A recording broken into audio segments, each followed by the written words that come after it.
My name is Katherine Legge. I'm 25 years old and I'm a race car driver. There's a lot of pressure for her. She's a woman in a man's world. Women really don't belong in racing.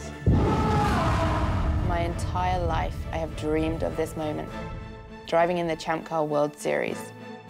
The difference between a male and female driver, the car doesn't know any different. Doesn't matter if they're male or female. If it's a female, she's got to be as strong as a man. This is the first time that I will drive at nearly 200 miles an hour against 20 other drivers.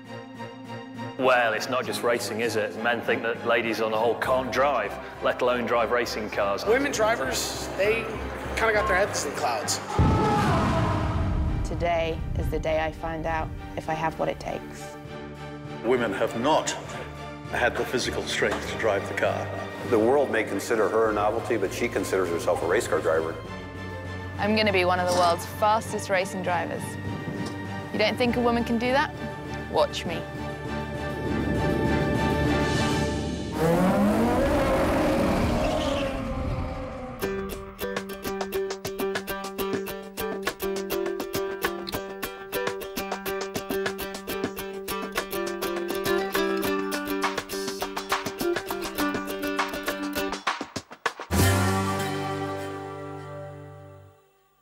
In the 100-year history of American open-wheel racing, the role of women has rarely been that of competitor. And of those who dare to challenge the male establishment, none has ever won a race. There have been several pioneers among the women open-wheel racers. Desiree Wilson, Lynn St. James qualified for Indy 7 times. Janet Guthrie was at Indianapolis. Sarah Fisher won a pole. So there have been a handful of women who have done well, but they have not been able to get that next level of success. Danica Patrick is the one who's made the headlines, but she has yet to actually win a race. The IRL was in trouble, Indy 500 was in trouble, and they looked to a hot woman to save the sport, not because of her racing per se. And Katherine's going against that grain, trying to be taken seriously, and unfortunately, it's not sexy and it doesn't sell. I'm just all about the racing. I'm focused on that rather than doing all the glamour shots and things like that. It's really not me.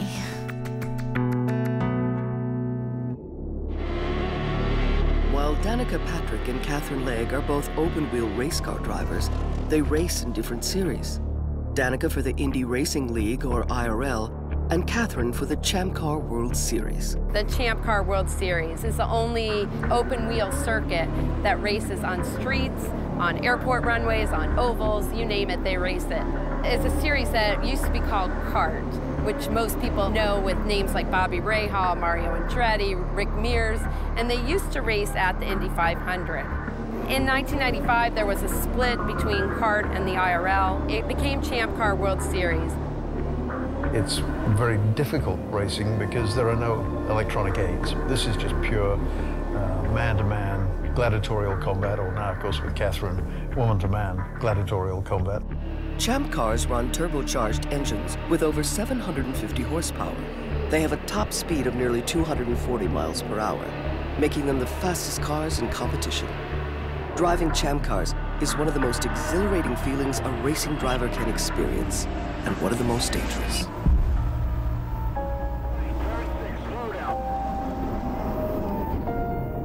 Katherine Legge would soon learn why few women have ever attempted this sport.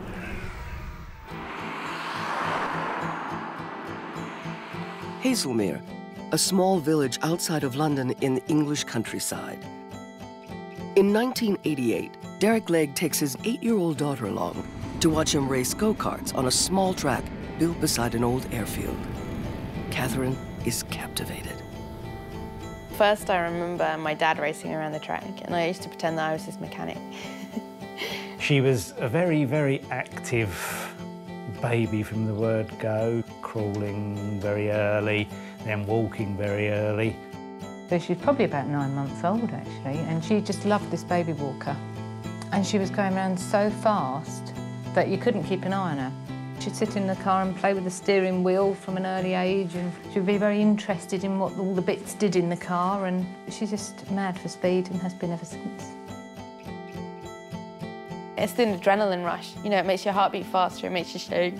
I think I'm an adrenaline junkie since the age of 9. I'm an addict.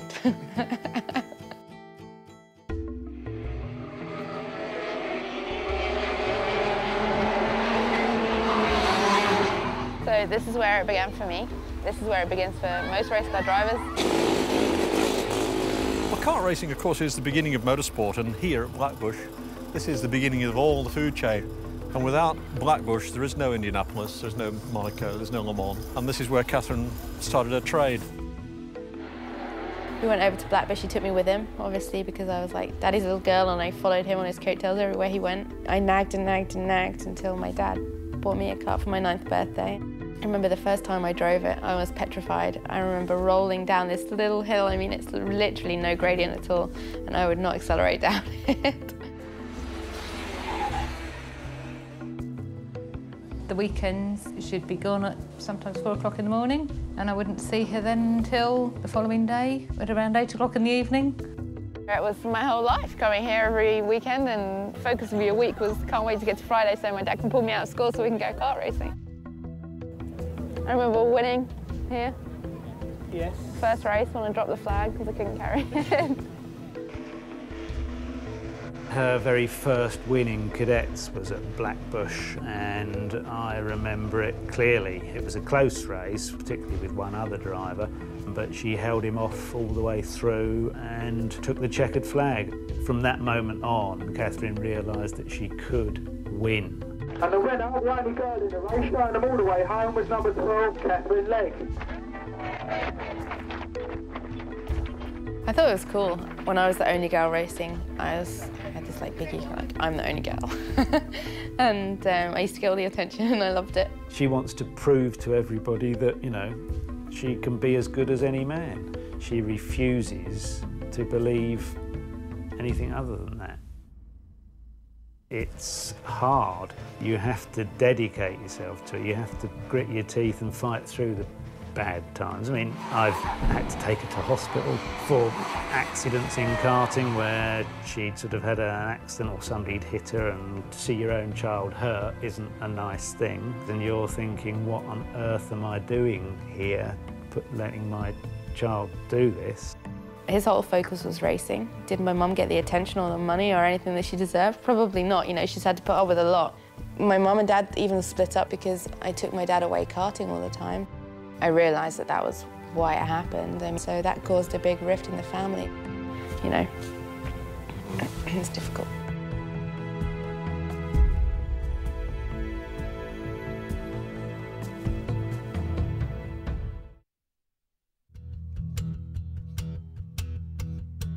From the age of 9, I was just focused on winning in karting. I never really looked any further forward. We didn't have the money to go any further forward. Motor racing is very expensive, and you usually go as fast as the money will take you. I think however much money you had, you could spend it. Even in karting, you know, it could get ridiculously expensive. Every penny he had, he probably spent on racing. You know, you can understand that there might have been some resentment there within the rest of the family. The expense worried me a little bit because it is an expensive hobby.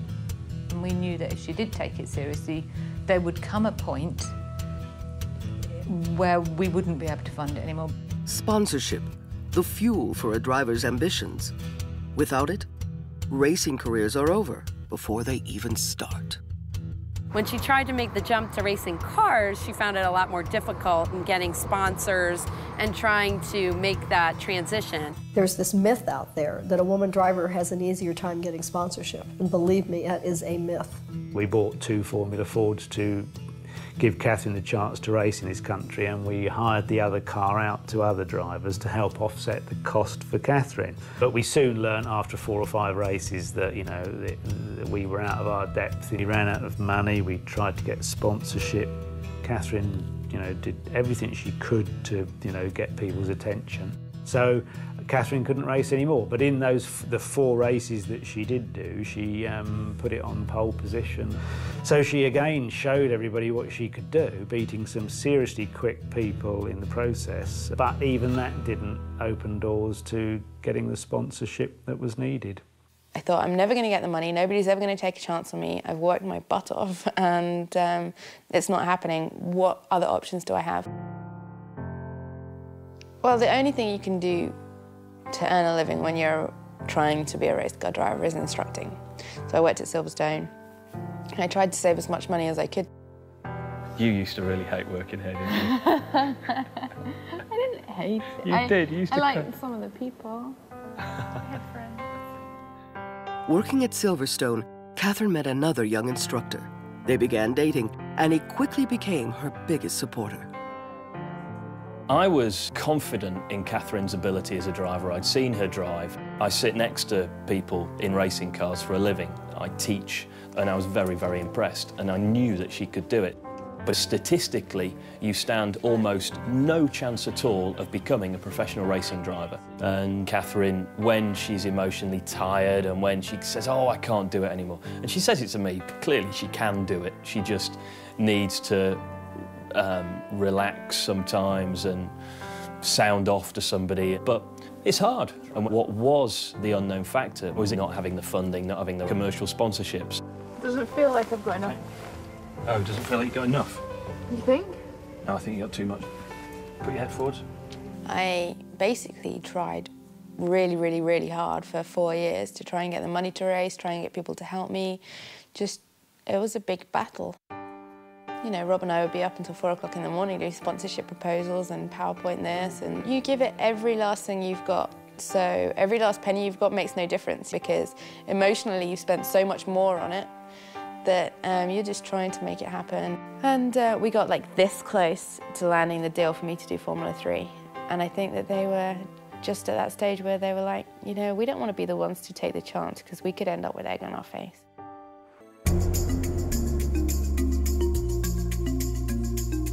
And then I looked at America and I thought, wow, you know, it's a lot more positive out here. There's a lot more opportunities. The glass is more half full rather than half empty. She wanted to come here for opportunity to race and to be at events on a weekly or monthly basis, which she had never been able to do in England. She had really only been able to run in a handful of races over there. Well, she did a lot of research, and she went over to a test session with Catherine Nunn, an owner of an IRL team. She was hosting a test for a bunch of women, and Catherine wanted to go, but Catherine was not selected. So Catherine just said, can I come and watch? Well, they gave her an opportunity, and within 10 laps, she recorded the fastest speed and blew away all the other women who were there. But she still didn't get a ride. She still had to show this gutsy passion to do this, and she still was turned away. More setbacks. Catherine was passed over once again. She wanted to stay in America, but to do so, she would need to find someone who believed in her. Someone who could open doors. Morning, guys. Morning, Steve. Kevin Kalkoven's influence in motorsports is huge. He's a partner in Champ Car. He owns a team. He owns PKV Racing. And he has the power and the influence to help young drivers in their careers. Bring me the ball. Motor racing, 200 miles an hour, dogs, tennis racket. Life isn't bad. My job has really been turning around companies here in Silicon Valley, taking companies which haven't been too successful and making them successful. And that's what I do. That's why I'm doing Champ Car. It's the same kind of thing. From his estate in California, Kevin Kalkoven managed every aspect of rebuilding Champ Car into a premier racing league. To him, fast cars were much more than a business. They were a passion. Here's the critical part of the day, deciding which car in this garage we're going to take out and play with. This one is a Ferrari 512M. They made 75 of these. The F40, which is my personal favorite. This thing is just a sheer out-and-out monster. Over 500 horsepower in a car that weighs as much as a tissue box. Ford GT, quite fascinating car, just beautiful. If you have an opportunity to get the best, you should, because they are, in their own way, pieces of art, and I do love art. Catherine goes home to England after this test, finds out that Kevin Kalkoven was going to be in England for a meeting, and she decided to show up at his office unannounced and was waiting for him in the reception room. And I thought, this is my last-ditch attempt, otherwise I'm going to have to go and find something else to do with my life. And I've never had to think about what else I want to do because I've always been so focused on racing. I honestly don't know what else I would do. And I mean, she was the one that went to see Kevin when he came over. You know, she had the balls to do it. She was sitting there in reception at Cosworth, refusing to go away till I arrived. And as I said, I was singularly disinterested in meeting her. And he told his daughter, kind of, you talk to her and get her out of my hair. I don't have time to talk to this woman. I went into that office and I was like, you have to help me. This is my last chance.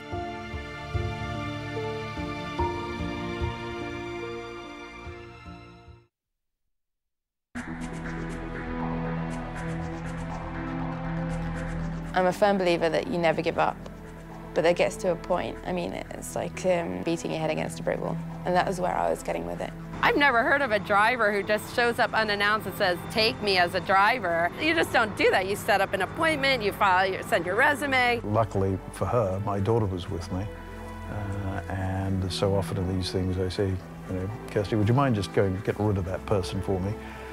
She went and talked to her. Came back after a short period of time and said, Dad, you really want to meet this person. There's something different about her. And that, I think, has always been what I've discovered about Catherine. There's something different about her.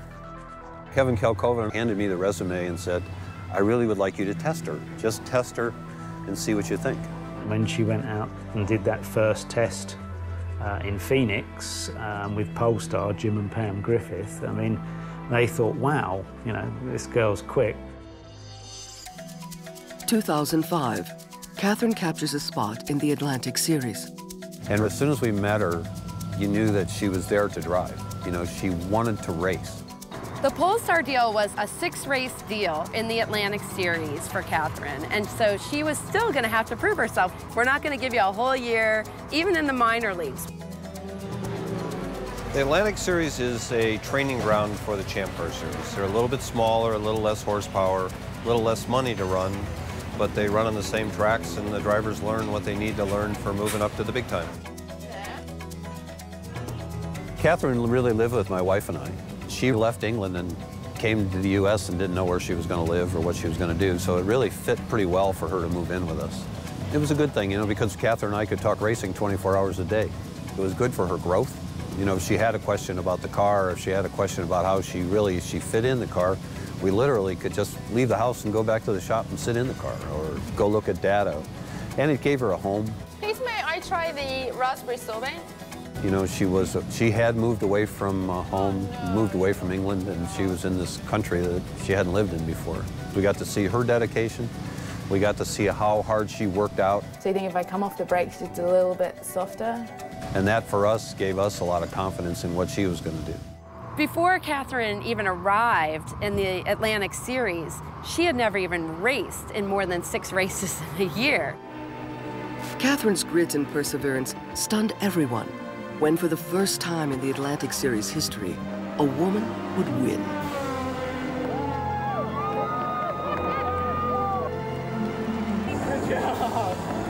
And win again.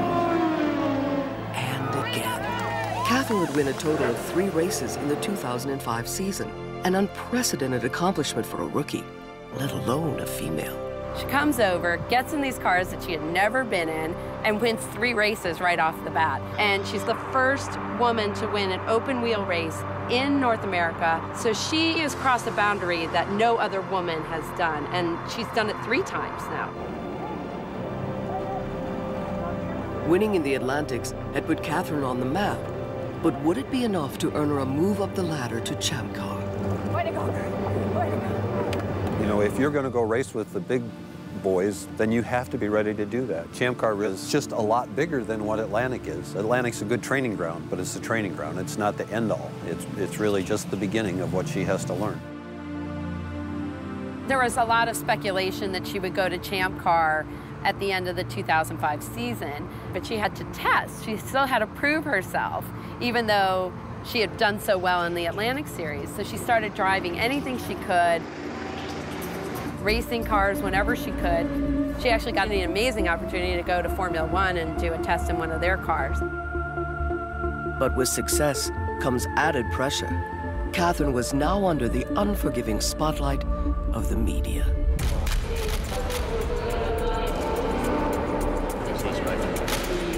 It's definitely a new experience. We've been followed around and it's pretty scary. It's been a dream of mine since I was a little girl, to race a Formula 1 car, to drive a Formula 1 car. Press was really hard to deal with because there were so many of them, they put so much pressure on me. I think it's about an hour now until I go out. I'm pretty nervous. And there I was, just about to drive a Formula 1 car, absolutely pooping my pants. Nervous as hell. After only a few laps, problems for Catherine. She loses control and spins off the track. It was a difficult day. You know, some good things and bad things. I went off because I didn't understand the traction control, and that was blown out of all proportion, like, girl crashes Formula 1 car. All right, we'll have a look at it. See what we can do about putting it back together again. Can we? Can I go back out again so I don't look like a complete arsehole? If you don't do it today, you do it tomorrow. Thank you, Nigel. I feel I was about to split my wrists. No wonder they don't let women drive, huh?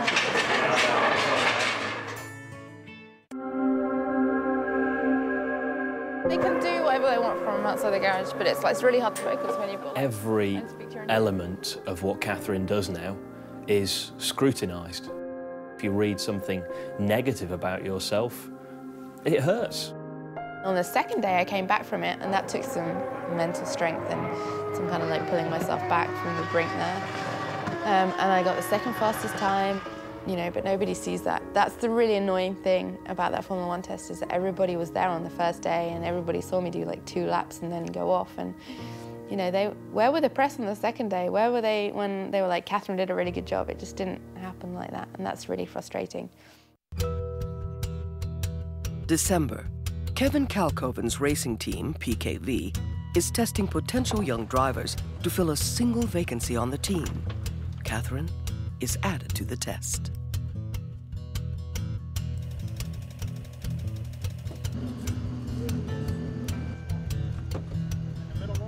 The first test that I did in the Champ car at Sebring was probably the most important test of my entire career.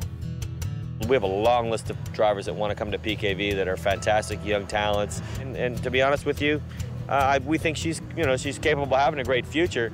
However, is she ready right now? You know, that remains to be seen. What? I don't know too many drivers that get in from this side.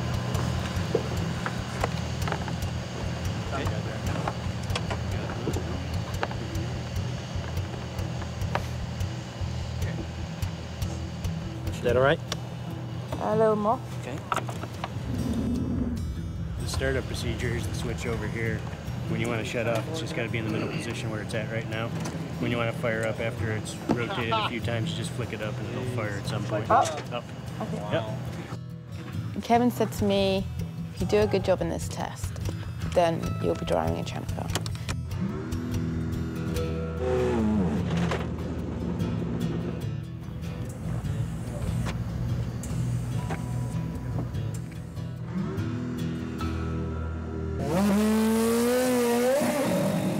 What I didn't want to do was fail at the test.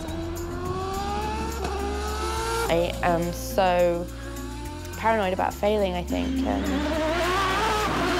Like, even though I'd have been happy doing Atlantics, I wanted to prove to everybody that I could do the Champ car thing. And I wanted to prove to myself that I could do the Champ car thing. The whole idea is to give her some miles, get her some laps, and give her something to think about with a Champ car. But if she was out here to prove herself, what's good enough? Does she want to be a race car driver to win the championship, or is there a level that's pretty good for a girl?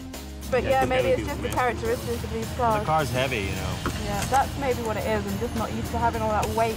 Yeah, it's momentum going forward. Very heavy car compared to what you're used to. It was really physical. It was a lot more physical than I thought it would be. There's an element of mechanical skill that's required here, and a huge element of strength. These are pretty brutal cars to be able to drive. I will say that I'm in the club that indicates the women have not had the physical strength to drive the car. But certainly she's trained hard, she's trained very well. But, you know, these are 2-hour races, and that second hour is when they get tired, and male or female, it doesn't matter. She just stalled it.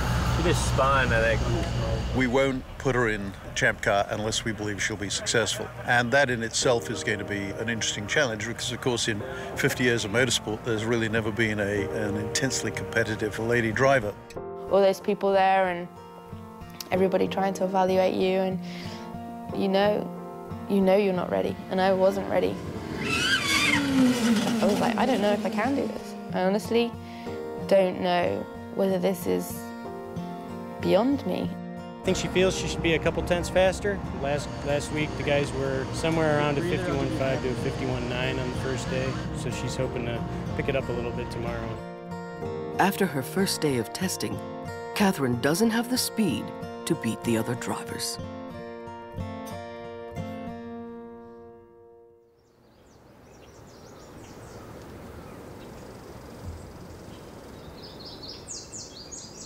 No, there are a bunch of drivers that could do that. Zolzman got down to 51.8. Said a bit more time in the car than I have, though. I know, but you're convincing yourself you can't. And now you've got to go convince yourself you can. Can and I will. Take advantage of these changes. Jim Griffiths was there, which was really important to me because he basically turned around to me midway through the second day and went, you need to dig really deep. It's within you, you can do this. And I went back out. It was kind of the defining moment for me in that test.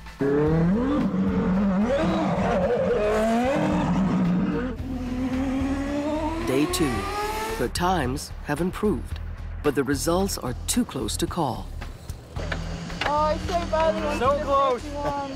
Yeah, you gave it a good run, man. Yeah. You can tell you had the bit between the teeth on it. We're going to go take all the data back, just like we did last week with the other guys, and a list of all the drivers that we're looking at. And we're going to meet in early January and go through all the options, all the data. Kevin said that I would know whether I'd be racing a Champ Car or not at the end of the test. It's like, at the end of the second day, we'll know whether you did a good enough job to make it. So it was obviously really borderline because I phoned him up and he said, oh, you know, well, I'm going to go and look at the data and we'll do this and we'll talk to the team. And I was like, but you said no.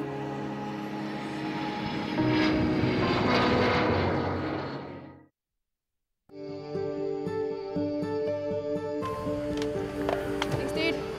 Good job. I just needed to get through that 2 days. It was torture, but I knew I'd done my best. I knew that was it. That was everything I had.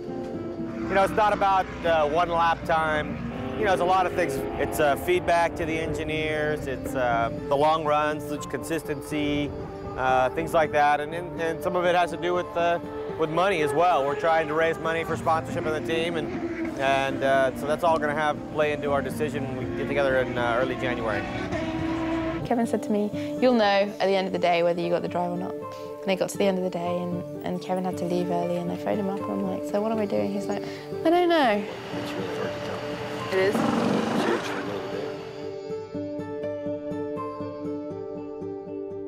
Catherine travels back to England for the holidays, once again uncertain of her future in racing.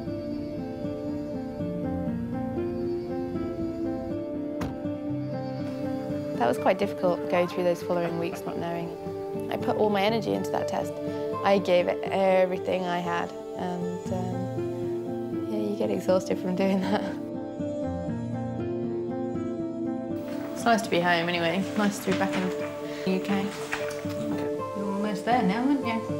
Still a long way to go, Mummy. No. You got Jimmy helping you? He tells me what I should be doing right and wrong.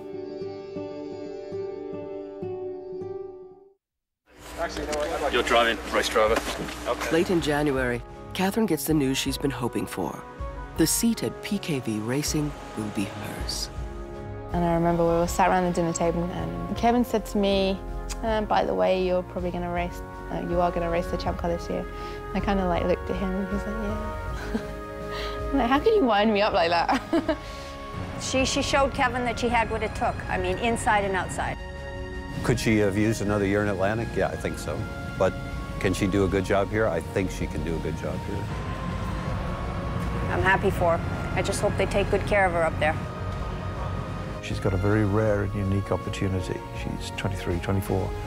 She has time in her life to do everything else that she wants to do, but very, very rarely does somebody get an opportunity like this. We decided to announce that on Valentine's Day in LA. We told her, since we were in Beverly Hills, get out there, make yourself beautiful. We're driving through LA right now. We're just gonna get ready for tonight. I've been told that I need to have my hair and makeup done and look the part. My name is Catherine Legge, L-E-G-G. The one thing I have against it is that I don't think they're making any other drivers go do it. Is Catherine being treated differently because she's a woman? I think it would be erroneous to say that she's being treated exactly the same, because of course she isn't. Did we ask her to get her hair done? Well, I've yet to meet a lady who doesn't want to put on makeup or get her hair done. I guess I'm just all about the racing. I'm focused on that rather than doing all the glamour shots and things like that. It's really not me.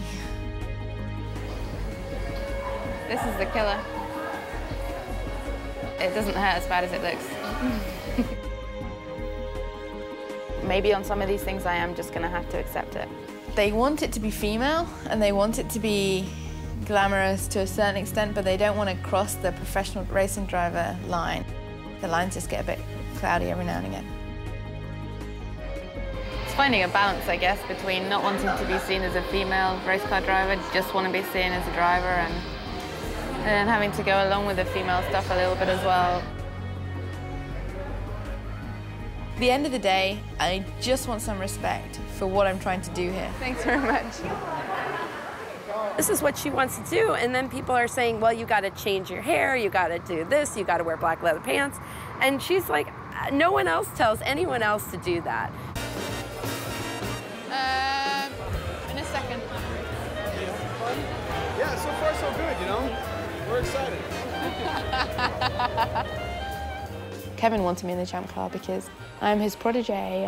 He discovered me and he wants me to do well. He wants me to succeed. He's put a lot of money into my career. Well, we've got 600 here tonight, which is just an incredible achievement. There is something about seeing whether or not this lady can make it as a race driver that does create a separate and different environment. You know, another guy becoming a race driver, not really great news. A woman challenging men to become a race driver, that's news. I would like my good friend and partner, Jimmy Vasser, to present the first contract to our first driver for 2006.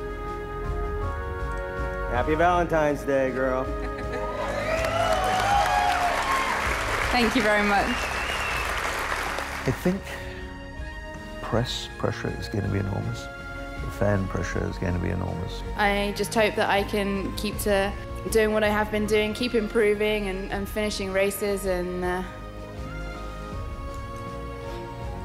I just hope that I'm as successful in that as I was in Atlantics. Hopefully I can win a few races within a few years.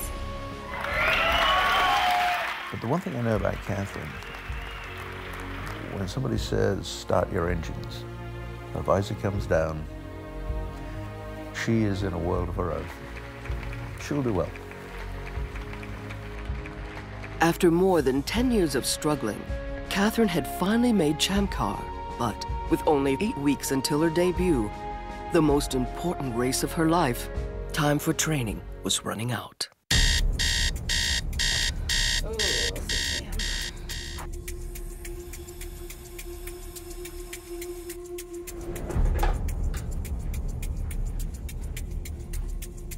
So, 5:56 a.m. That's when my day officially starts. I'm in the gym twice a day, a couple of hours at a time, really working on stamina, working on strength. Some drivers liken a Champ Car to flying a fighter jet. They are so incredibly fast. The horsepower is so strong. It takes a lot of intensity and concentration. I first met Catherine when I received a call from PKV because they weren't sure she was physically able to drive the race car to its top level. We're in the race car for 2.5, 3 hours, and that's equal to a marathon runner because we maintain 85% of our max cardiovascular the entire time we're in the car. Mentally, you can't be tired, and physically, you can't be tired. You have to be able to go the distance. at 100%. She's on an 18,000 calorie a week exercise program. Now, when you think that running a mile is about 300 calories, you'll get some level of the commitment she's making physically to this. She's going to be in the pool, rock climbing, running, cycling, on the Jacob's Ladder, which is a wicked climbing device that we use for driver reaction, strength training, using the body blade. All these tools that we have on a regular basis, we throw in there as part of our training. Must be tough to be a woman race car driver, huh? You probably can't compete against the men, huh? I hear Paul Tracy is going to put you out in the first corner. Come on, time. Motivation comes in all shapes and forms. I can guarantee that Catherine will be the fittest driver on the grid at Long Beach. The uncontrollable factors like her media, her travel. I think Catherine is such a sweet, nice person that sometimes she doesn't realize that she can say no. She has to do that. Right there. Now kind of squeeze together. 4 weeks before race weekend, the drivers are all sent on a week-long press tour to promote the new season. You know, I am feeling the pressure a little bit, but I'm trying to just put it to one side and do my job. Her job isn't one of a media darling.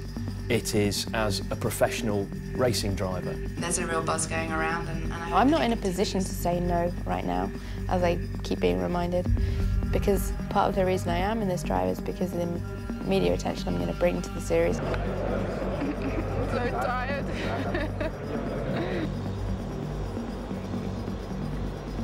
And, you know, working with me is going to be a pain in the butt. A, because I bring so much baggage with me. I mean, all the media attention and everything that comes with me is difficult to deal with. I'm a little concerned. I mean, I've got some concerns about the media schedule you have and everything that's going on. Because we really look at the schedule, we're a month outside of this race. So I'm a bit worried about it, but I just have to find a way of getting it done. We're not going to be there with you. You're going to have to maintain as much as you can. The fact that you slipped the last few weeks because of the travel puts us behind the 8 ball a little bit. So if you stop and continue on this rate right now, you might as well show up for Long Beach and not get in the car because you're going to be absolutely useless. Okay. Yeah, we need to get back to work. We're good. Thank you. Thanks, guys. Thank you.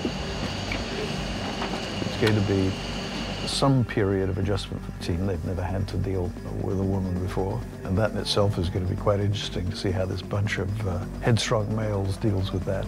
The team and team chemistry is vital to a driver's success. People don't really understand that unless you're a part of racing, but people just see the driver. It's like seeing the quarterback and not seeing all the offensive linemen around him protecting him. Not everyone is really pleased that she's there, even though she has the support of Kevin Kalkoven, who is the principal owner of the team. And she also had the support of Jimmy Vasser, but there were other people on the team who, from the get-go, did not want her behind that wheel.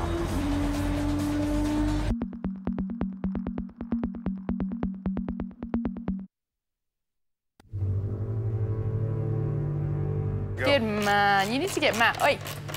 That'll happen. Good example to you. You would think that everything would be perfect for Catherine at this point. She's got her deal with Champ Car. She's ready to drive in the season. But even within her own team, there were people doubting her, saying, you can't do this, you can't drive, I don't want her here. And I think there are still people with old school attitudes within the team. Nobody has ever done it, so why should they believe that females can do it? So I can kind of see where they're coming from, and I really don't have a problem with it, so long as they're not saying, yes, yes, yes, we believe you can do it, and this, that, and the other, and then going behind my back. That would be the worst thing. Catherine comes across an email from team management expressing concern that her placement on the team may have been a mistake. Today was one of those days that you're maybe not as positive as you should be. I got sent an email and the content wasn't exactly to my liking.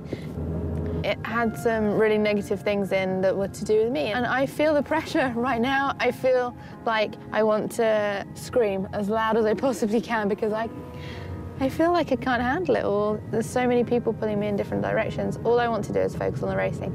All I want to do is get out in the car, learn about the car, and show these bastards that you can do it.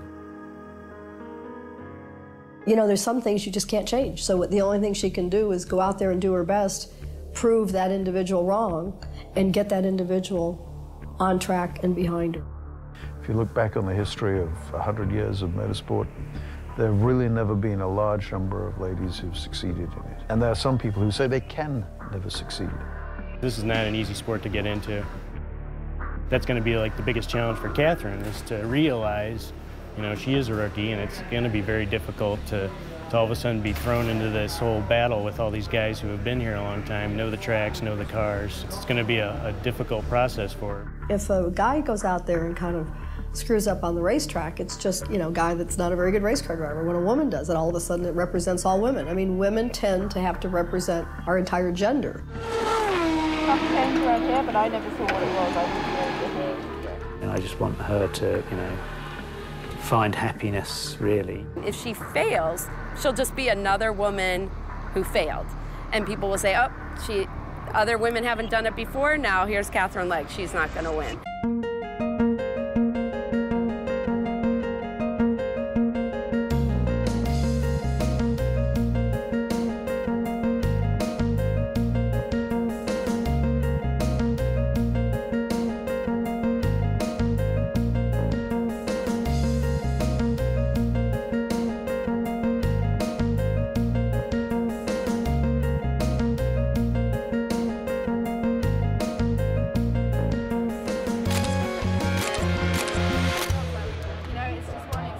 Race weekend, a media frenzy. As far as I'm concerned, you know, I was going around. Everybody's grabbing at her from every direction. And I always tell her, Catherine, you need to have your own time here to just regroup.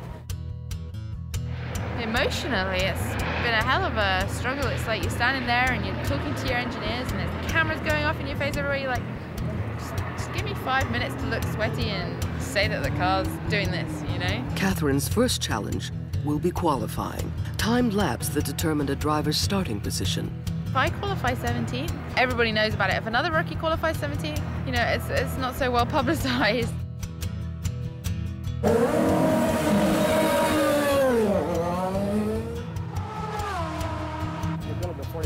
Qualifying for starting position, Catherine comes in dead last.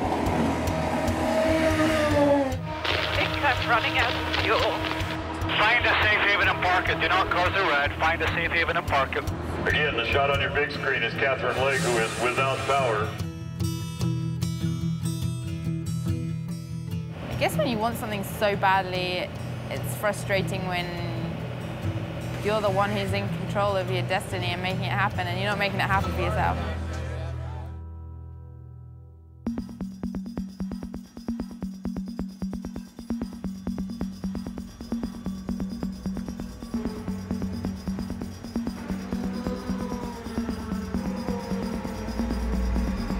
I'm just excited to get my first race under my belt. And if I finish in the top 10, I'll definitely feel it was a successful weekend.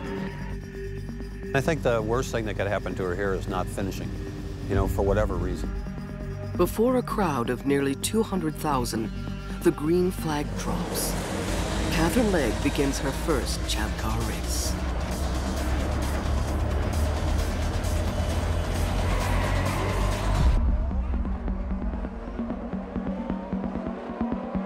You hear me?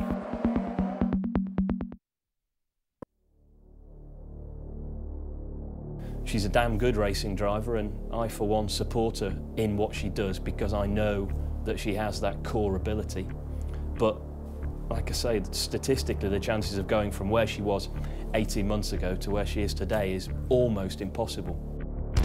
In the first turn, Catherine narrowly escapes disaster. Stay inside, stay inside, stay inside, inside, inside, inside. Catherine's execution is fierce.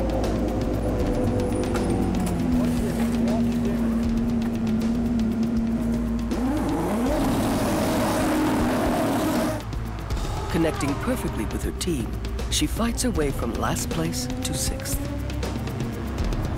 Go, go, go, go. They run that pace car on a hustle.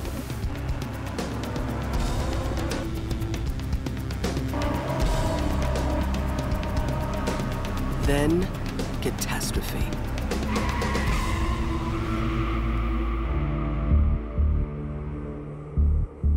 engine stalled. She can only wait for assistance.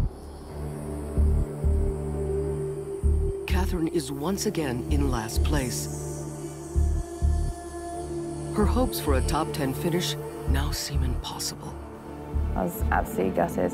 I was sat in the race car going, I cannot believe I did that. You know, in that instant you're like, okay, that didn't happen. This is a dream. I'm going to wake up and then I'm going to be racing the next day. Quickly, the safety team gets her started again, with the rest of the field moving slower under a yellow caution flag. There's only a small window for Catherine to catch back up. You may get off a couple of guys if you beat them out of the pits. Sorry, we were doing so well until then. Don't apologize. You keep your head up and keep going. Hit your marks, get the guys room on those tires, and you'll beat those guys out. With unwavering teamwork, her crew rallies to her side.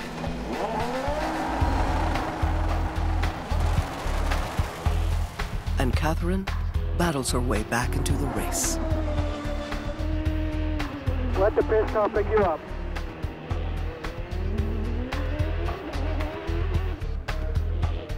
Catherine, you're looking good. Looking good. With tremendous ground to make up, Catherine and her crew chief focus every effort on moving the number 20 car back through the pack. Stay out, get behind that pace car. I'm going to gamble this. Nothing to lose, darling. Stay out. Against nearly insurmountable odds, Catherine does what no other female driver has ever done before.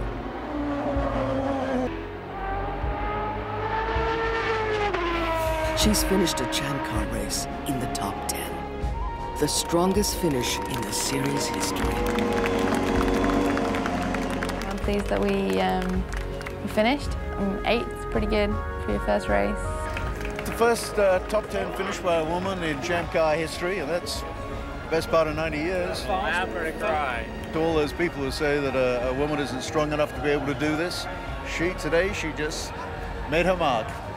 I love my daughter to bits, and I think she is absolutely amazing, and she doesn't have to be a Champ Car champion to make me happy. I mean, I just want her to find happiness.